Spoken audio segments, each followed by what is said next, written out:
The room was bright white, with a very clean and sterile feel.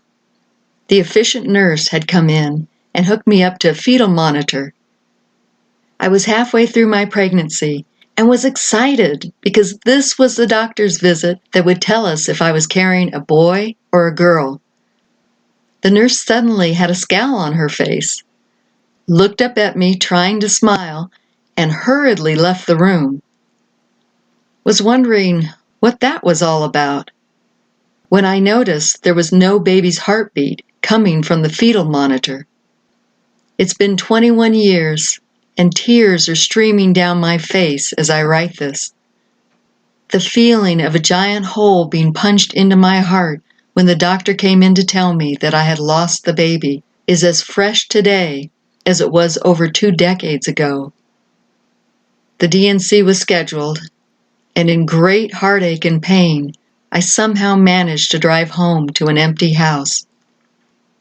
Earlier that day, my husband had boarded a plane to Moscow, and to make matters worse, his travel companion was a beautiful young Russian woman who had knowledge of the area where they were headed, and she had arranged for them to stay with her family. Had to change my thoughts so I wouldn't dwell on his business trip. I looked at the baby's bedroom. We had just finished painting the room a lovely sky blue and sponged on white clouds to give the walls a heavenly effect. Just then the doorbell rang, and it was the baby furniture being delivered. I had to tell them to please take it back. There is no baby.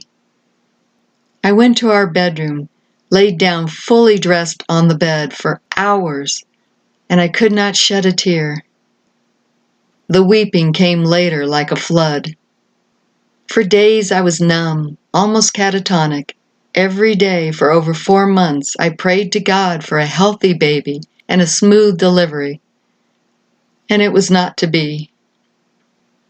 I share my experience with you, heart dwellers, because we are having a healing event on Saturday, May 7th in Taos, New Mexico. We want to touch mothers and fathers in Taos and the surrounding areas who carry the pain and guilt of losing a child, aborting a child, or like myself, who have had a miscarriage. We want them to experience God's freedom through the healing room. We urgently need your helping hands, dear heart dwellers, to pray for these heartbroken parents, to heal them with God's love.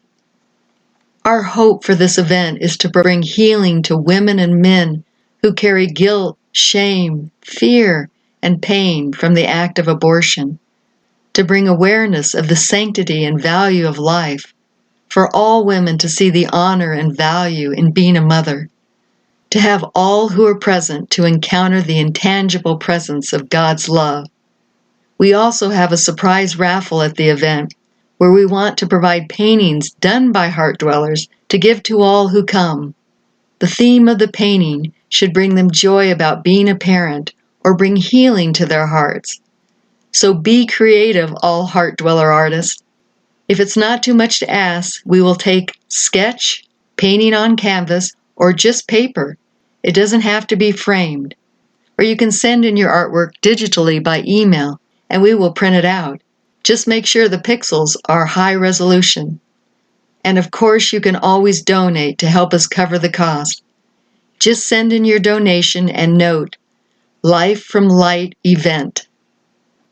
If you can donate items, please mail to P.O. Box 1113, Taos, New Mexico, 87571. And if you are sending a picture of your artwork online, please email heartdwellersghana@gmail.com or lightofthewoods@taosnet.com. God bless you, dear family, and thank you for considering supporting this very needed healing event.